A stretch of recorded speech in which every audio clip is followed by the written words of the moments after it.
Here's an iconic painting that depicts one of the harshest moments and one of the most desperate hours in the Revolutionary War. The title of the painting is Prayer at Valley Forge. It was painted by Arnold Friberg, an artist that lived from 1913 to 2010. Many of his paintings are epic in scale. He was an artist that is most famously known for painting scenes that are epic in subject matter also. He painted scenes from the Wild West and the Bible, and he also sketched out much of the concept art for epic films produced in the early years of Hollywood, such as Gone with the Wind and The Ten Commandments. Within those films gleaned the cultural and spiritual pride of America. But no less did he dive into the patriotic themes that give us a glimpse into the spiritual heart and the founding of this nation in his painting Valley Forge. The story behind this painting was one I have known little about, but looked into. Arnold Friberg was depicting George Washington as many of the soldiers under his command knew him, as a man of piety and deep conviction. He spent much of his time reading scripture or in prayer. And much of who Washington was, and many of the events that happened around him, as I looked into his life, aren't part of our common knowledge. The story gets interesting when I happened upon a book by Timothy Ballard. He's a former Navy SEAL and founder of Operation Underground Railroad that rescues trafficked children around the world. He wrote a book titled The Washington Hypothesis. The modern-day investigator explores the possible connection between the American Covenant, Latter-day Temples, and George Washington. The book details many of the miraculous events that occurred around George Washington, as the reluctant commander-in-chief led his ragged, untrained, ill-equipped, and few men against the British monarchy, the superpower of the world as they fought for their freedom. To put this scene, painted by Arnold Friberg, Prayer at Valley Forge, into proper context, both Arnold Friberg and Timothy Ballard are of the same Christian denomination. They are Latter-day Saints. They both may have come upon many scriptures and knowledge that guided them to the idea that the United States was destined to be formed and to play a significant role in guiding humanity out of tyranny, much in the same way Moses led his people out of slavery from Egypt millennia before. It was in its destiny to be the North Star for all people and humanity. The moral principles and foundations of this country, the U.S. Constitution, had also coincidentally been modeled after Moses' Ten Commandments. In one quote by Timothy Ballard in the book, it states, "As Latter-day Saints, our perception of history of our country is colored by our understanding of fundamental truths about morality. One of these truths has direct bearing on our discussion of George Washington. It is this: the war in heaven never ended. It simply changed venues. It came to earth. Whether we want to recognize it or not, we find ourselves presently in the middle of it. The sooner we can recognize this, the sooner we can get on with victory." End quote. So during his entire life, George Washington seemingly had been protected by divine will. Many mysterious events occurred around his life and during the Revolution. His life and his fate were seemingly interwoven to that of the young country that was meant to be.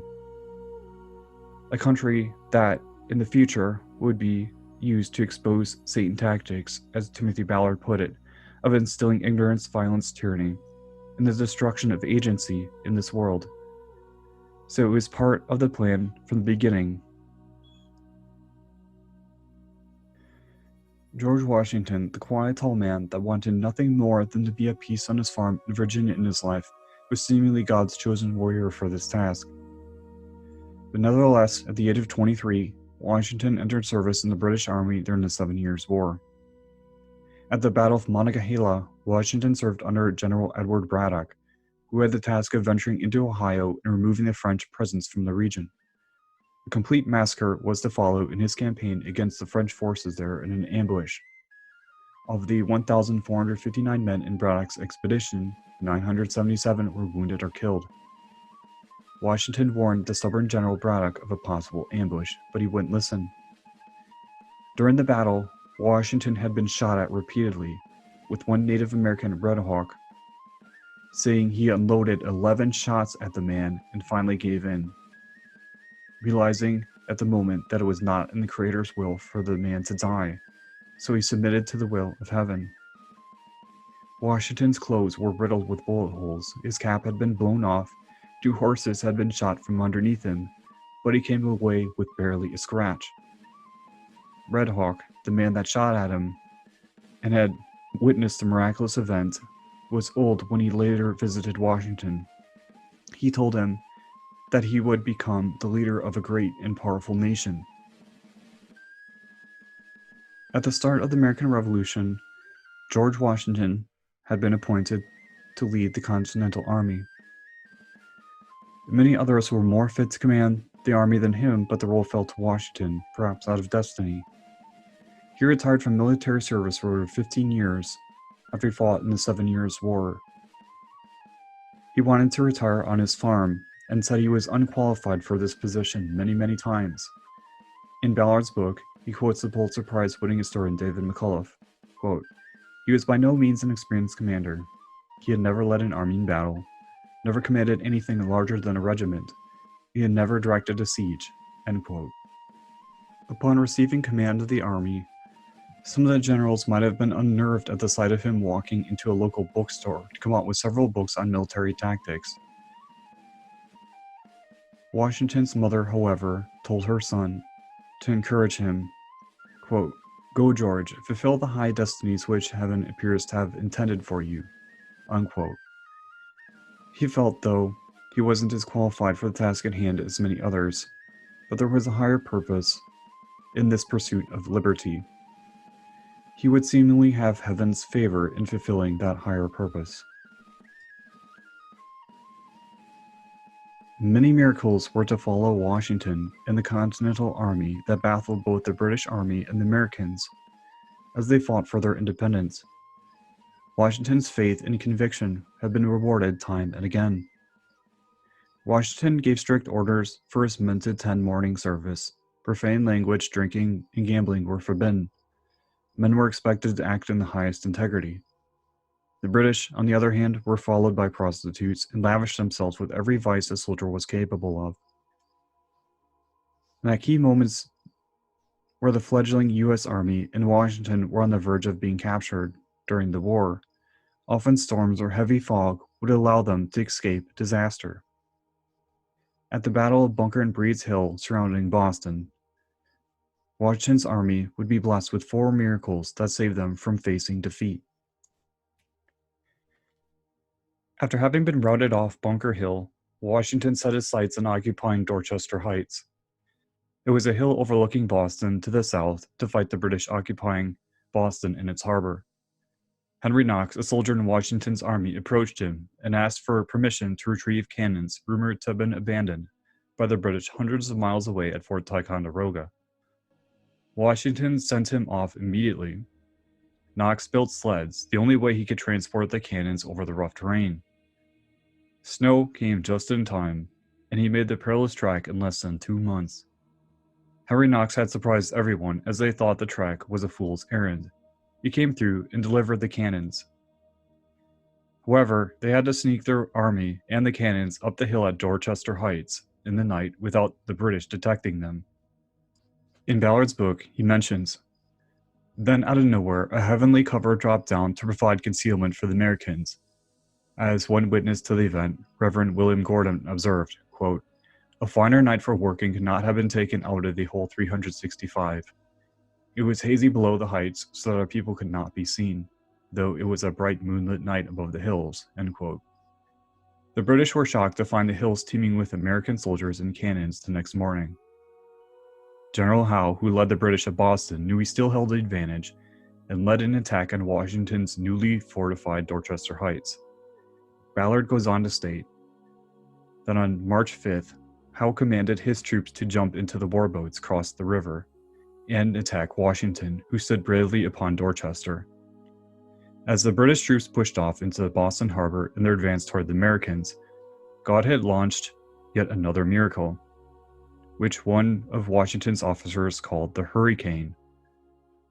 What had been an abnormally warm, pleasant day had changed dramatically. By nightfall, a storm raged, with hail mixed with snow and sleet. Windows were smashed, fences blew over, 2 of the British transports were blown ashore. The American Lieutenant Isaac Banks, who was among those freezing at their post on the high ground of Dorchester, called it the worst storm that ever I was exposed to. There would be no British assault that night. As Howe was considering his options after the storm, frightening reports were coming in. Smallpox had hit Boston, and it hit hard. Another miracle.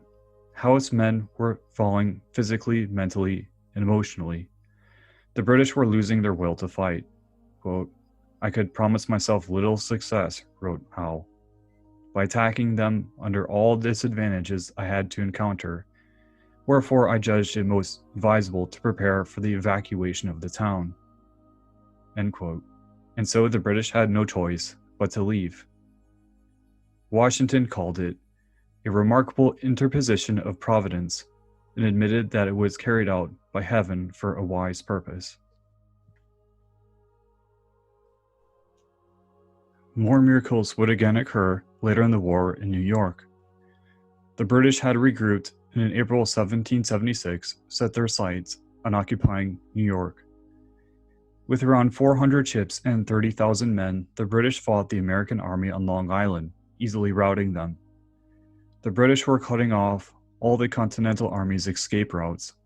Washington told his men that day they would cross the river by cover of night, landing safely back in Manhattan, and then they would get out of New York altogether. In the cover of darkness, Washington and 9,000 of his men retreated across the East River out of Long Island. A strong storm blew the British fleet back as they chased them. They were stopped from pursuing Washington and his army as they crossed the river.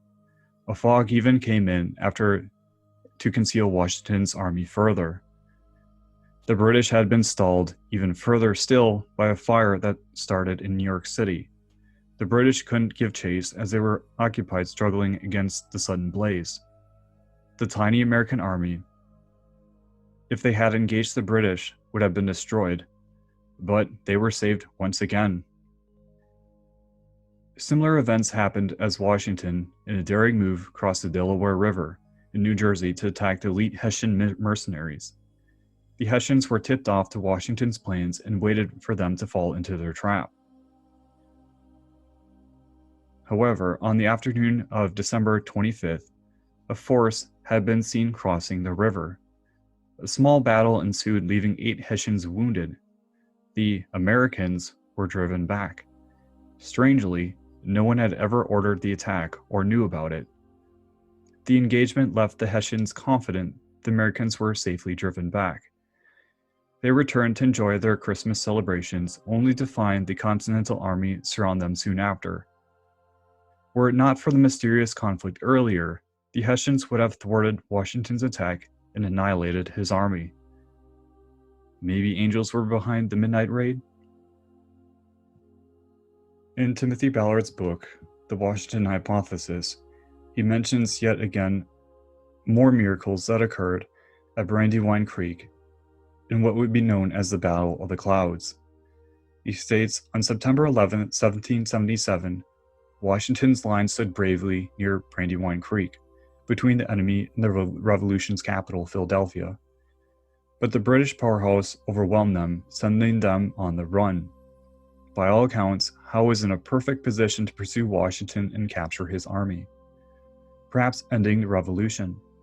For some unknown reason, however, Howe waited several days before making his advance. He caught up to the Americans on September 16th. Washington's men bravely did an about-face and looked squarely at their inevitable destruction. Just as the two sides made their move toward each other, a crash of thunder sounded from above. A torrential downpour of rain followed. One soldier on the field recounted, "It came down so hard that in a few moments we were drenched and sank in mud up to our calves." The dark rain clouds dropped unnaturally low so as to hide the combatants from each other. Gunpowder became soaked and useless. Even if the British could have seen the Americans through the fog, the wind and mud made a bayonet charge nearly impossible. Both sides packed it up and left the would-be scene of battle. Once again, the Americans were spared. The cause would live on The event would go down in history as the Battle of the Clouds. Historian Edward Gifford Jr. simply called it the Peace of God. Now at last we are at Valley Forge, and the scene of Arnold Friberg's painting. Many more miracles again would occur in the forest where Washington and his army camped for the winter. Washington and his men prayed daily in the bleak winter cold. At Valley Forge, Washington's men were forced to learn humility, resilience, and all the lessons that would be needful for eventual victory. Washington wrote, "To see men without clothes to cover their nakedness, without blankets to lay on, without shoes, by which their marches might be traced by the blood from their feet, is a mark of patience and obedience which in my opinion can scarce be paralleled." Nathanael Greene concurred, adding that, "We bear beatings very well. The more we are beat, the better we grow." At Valley Forge, his men were starving, but an unusual thaw in the dead of winter caused the fish to spawn and swim right past Washington's malnourished men. They replenished their supplies and salted fish for later. They were saved from famine. The revolution had been spared yet again. It was here also that Washington had been reportedly visited by an angel as he prayed. It was in the revolution's most desperate time. The angel revealed to Washington the tribulations the young nation would face and the many wars it would fight in. Washington had stated, "I do not know whether it is owing to the anxiety of my mind or what, but this afternoon, as I was sitting at this table engaged in preparing a dispatch, something seemed to disturb me. Looking up, I beheld standing opposite me a singularly beautiful female. So astonished was I, for I had given strict orders not to be disturbed, that it was some moments before I found language to inquire the cause of her presence. A second, a third, and even a fourth time did I repeat my question, but received no answer from my mysterious visitor. By this time, I felt strange sensations spreading through me. I would have risen, but the riveted gaze of the being before me rendered volition impossible. Presently, I heard a voice saying, 'Son of the Republic, look and learn,' while at the same time my visitor extended her arm eastwardly. I now beheld a heavy white vapor at some distance, rising fold upon fold. This gradually dissipated, and I looked upon a strange scene. Before me lay spread out in one vast plain all the countries of the world, Europe, Asia, Africa, and America. Again, Son of the Republic, said the same mysterious voice as before, look and learn. At that moment I beheld another angel standing, or rather floating in mid-air, between Europe and America, dipping water out of the ocean. In the hollow of each hand he sprinkled some upon America. A second time the angel dipped water from the ocean and sprinkled it out as before. Instantly a light, as of 1,000 suns, shone down from above me and pierced and broke into fragments the dark cloud which enveloped America. At the same moment the angel, who bore our national flag in one hand and a sword in the other, descended from the heavens, attended by legions of bright spirits. These immediately joined the inhabitants of America, who I perceived were well nigh overcome, but who, immediately taking courage again, closed up their broken ranks and renewed the battle. Again, amid the fearful noise of the conflict, I heard the mysterious voice saying, "Son of the Republic, look and learn." As the voice ceased, the shadowy angel for the last time dipped water from the ocean and sprinkled it upon America. Instantly, the dark cloud rolled back, together with the armies it had brought, leaving the inhabitants of the land victorious. Then once more I beheld the villages, towns, and cities spring up where I had seen them before, while the bright angel, planting the azure standard he had brought in the midst of them, cried with a loud voice, "While the stars remain and the heavens send down dew upon the earth, so long shall the Union last." While the people, kneeling down, said, "Amen." The painting depicts Washington in silent prayer. His prayers, his piety, had been answered throughout the Revolution.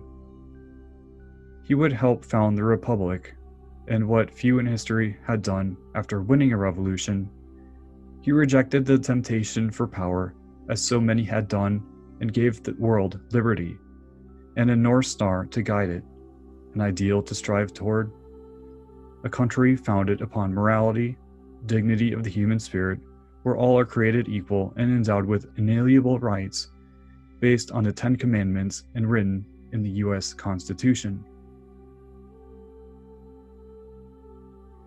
The painting to me depicts Washington, his faith being rewarded, and the larger destiny we all share. Timothy Ballard, in his book, pulled a quote that resonates with the story of George Washington so well. It was pulled from the Bible, and it states, "If my people shall humble themselves and pray and seek my face and turn from their wicked ways, then will I hear from heaven." End quote.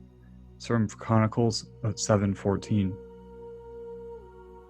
So this, in a way, states that if we act in morality, we will be blessed. So thank you for listening, and tune in next time to Ventures in Spirit. Bye.